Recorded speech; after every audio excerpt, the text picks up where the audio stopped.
बिस्मिल्लाहिर्रहमानिर्रहीम। अस्सलाम वालेकुम। वज़ाइफ मीडिया के प्यारे दोस्तों, मेरे प्यारे दोस्तों, मैं उम्मीद करता हूँ कि आप सब खैरियत से होंगे और अल्लाह रब्बुल इज़्ज़त की रहमतें बरकतें समेटने में मशगूल होंगे। मेरे प्यारे दोस्तों, माह ज़ुल्हज का महीना रवां दवां है और अभी हम माह ज़ुल्हज के पहले अशरे में चल रहे हैं, जो कि बहुत ज़्यादा फ़जीलत वाले दिन हैं। और इन दिनों के बारे में हदीस पाक में ज़िक्र आता है कि हुज़ूर नबी करीम सल्लल्लाहु अलैहि वसल्लम ने फ़रमाया, ज़ुल्हज के पहले दिनों की बहुत बड़ी फ़जीलत है। इतनी बड़ी फ़जीलत कि इतनी बड़ी फ़जीलत किसी जहाद की भी नहीं है। तो सहाबा ने आप सल्लल्लाहु अलैहि वसल्लम से पूछा कि या रसूलल्लाह, क्या इन दिनों की इतनी बड़ी फ़जीलत है कि एक जिहाद करने वाला भी इस फ़जीलत से आगे नहीं बढ़ सकता? आप सल्लल्लाहु अलैहि वसल्लम ने फ़रमाया, हाँ, जिहाद करने वाला भी इससे कम फ़जीलत पाता है, जो कि इन 10 दिनों की फ़जीलत है, सिवाय उस जिहादी के जिसने अल्लाह की राह में जिहाद किया और अपना सब कुछ कुर्बान करके घर वापस लौटा हो। सिर्फ़ वही जिहादी इन 10 दिनों के मुकाबले में ज़्यादा अफजल है। प्यारे दोस्तों, यहाँ से हमें अंदाज़ा होता है कि ज़ुल्हज मुबारक महीने की बड़ी फ़जीलत और बरक़ात है। आज हम आपको ज़ुल्हज के पहले जुमा का एक ऐसा मौइज़ाती वजीफ़ा पेश करने वाले हैं कि अगर कोई भी मुसलमान बहन भाई इस अमल को कर ले तो इससे उसकी बड़ी से बड़ी दिल की मुराद पूरी हो जाएगी। आप सभी जानते हैं कि इस दौर में, इस नफसा नफसी के दौर में लोग कितने परेशान हैं, कितनी मुसीबतें उन पर आई हुई हैं। हर तरह से वो मुश्किलातों में घिरे हुए हैं। मुश्किलातों की बेशतर वजूहात हैं। कहीं पे कोई अपने रोज़गार की वजह से परेशान है, कोई अपने बच्चों को अच्छे जगह पढ़ा नहीं पा रहा, और कोई घर के किराए अदा नहीं कर सकता, कोई अपना घर का ख़र्चा नहीं चला सकता, तो कहीं पे लोग डिप्रेशन का शिकार हैं। यानी हर तरीके से मुसीबतें ही मुसीबतें हैं, परेशानियां ही परेशानियां हैं।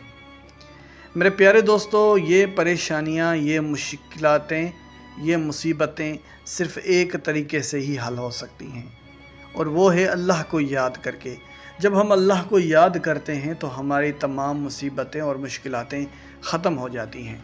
अल्लाह को याद कैसे किया जाए, अल्लाह की तारीफ़ कैसे की जाए, अल्लाह को हम कैसे पुकारें कि अल्लाह हमारी दुआओं को सुने, हमारी हाजात को पूरा करे।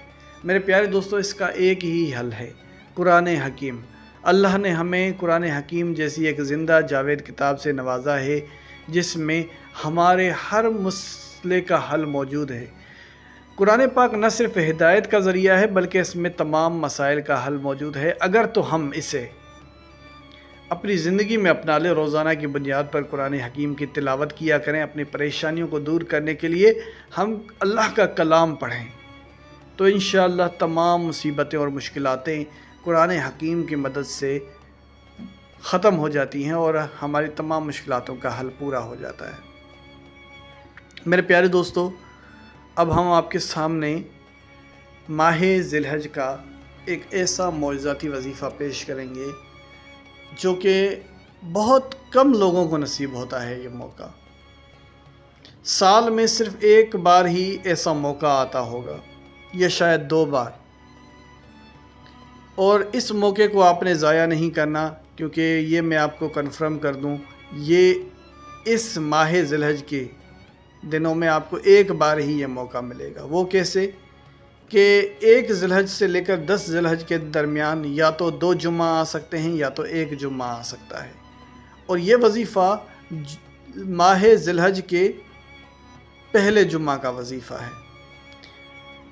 ख़ास तौर पर ज़ुल्हज के पहले दिन बहुत बड़ी फ़जीलत वाले हैं। अगर इन पहले 10 दिनों में कोई भी जुम्मा आ जाए तो आपके लिए बड़ी फ़जीलत और बरकत रखता है।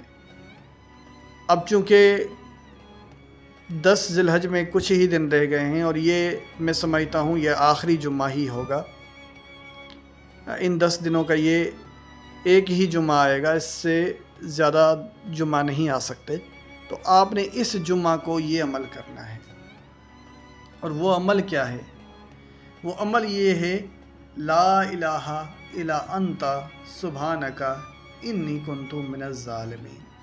لا الہ الا انت سبحانک انی کنت من الظالمین، لا الہ الا انت سبحانک انی کنت من الظالمین، جسے ہم آیت کریمہ بھی کہتے ہیں اور اسے ہم حضرت یونس علیہ السلام کی دعا بھی کہتے ہیں کہ جب حضرت یونس علیہ السلام مچھلی کے پیٹ میں تھے تو انہوں نے یہی کلمات پڑھے تھے اور اللہ رب العزت نے انہیں مچھلی کے پیٹ سے نجات دلائی تھی۔ یہ اتنے بڑے کلمات ہیں، اگر انہیں ہم اپنی زندگی میں اپنا لیں تو ہماری تمام مسائل حل ہو سکتے ہیں، ہماری حاجات پوری ہو سکتی ہیں۔ میرے پیارے دوستو، ذی الحج کے اس جمعہ شام 4 بجے آپ نے 3 بار درود پاک پڑھنا ہے، پھر آپ نے لا الہ الا انت سبحانک انی کنت من الظالمین آپ نے 111 بار پڑھنا ہے، اور آخر میں پھر 3 بار درود پاک پڑھ لینا ہے۔ یہ آپ نے جمعہ کے دن کرنا ہے، اور یہ عمل آپ نے باوضو حالت میں کرنا ہے، اور کم از کم جس دن آپ یہ وظیفہ کر رہے ہیں اس دن تمام نمازوں کی پابندی کرنی ہے، خاص طور پر جمعۃ المبارک نہیں چھوڑنا۔ آپ نے جمعۃ المبارک آپ نے ادا کرنا ہے، اور جتنا جلدی ہو سکے آپ مسجد میں جائیں، اور آپ مسجد میں جاتے ہی اللہ سے دعائیں کرنا شروع کر دیں، جو آپ کی حاجات ہیں، جو اپنے مقاصد ہیں، اللہ کے سامنے رکھنا شروع کر دیں، کیونکہ جمعۃ المبارک کے بارے میں کہا جاتا ہے جو سب سے پہلے جمعہ کے لیے مسجد میں داخل ہوتا ہے اسے بہت بڑی قربانی کا ثواب ملتا ہے، اور جو اس کے بعد آتا ہے اسے تھوڑا اور کم ثواب ملتا ہے، اس کے بعد اور جو سب سے لیٹ آتا ہے اسے کسی بھی قسم کا کوئی بھی قربانی کرنے کا ثواب حاصل نہیں ہوتا۔ حالانکہ نماز پڑھنے کا ثواب ملتا ہے، لیکن ایک حدیث مبارکہ میں آتا ہے کہ جو سب سے پہلے جاتا ہے اسے اونٹ کی قربانی کرنے جتنا ثواب ملتا ہے۔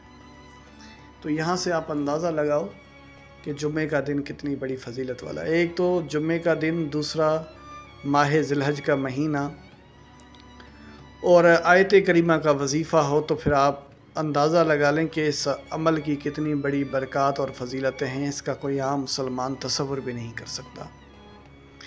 تو یہ عمل کر کے اب باری آتی ہے دعا مانگنے کی، اور دعا مانگنے کا بڑا بہترین طریقہ یہ ہے کہ سب سے پہلے اللہ کی حمد و ثنا پیش کریں، اور پھر جو آپ کی دعا ہے وہ اللہ کے سامنے رکھیں، چاہے جو بھی حاجت ہو، لیکن شرط یہ ہے کہ جائز حاجت ہونی چاہیے، تو اسے اللہ کے سامنے رکھیں تو انشاءاللہ تمام دعائیں قبول ہوں گی۔ اسی کے ساتھ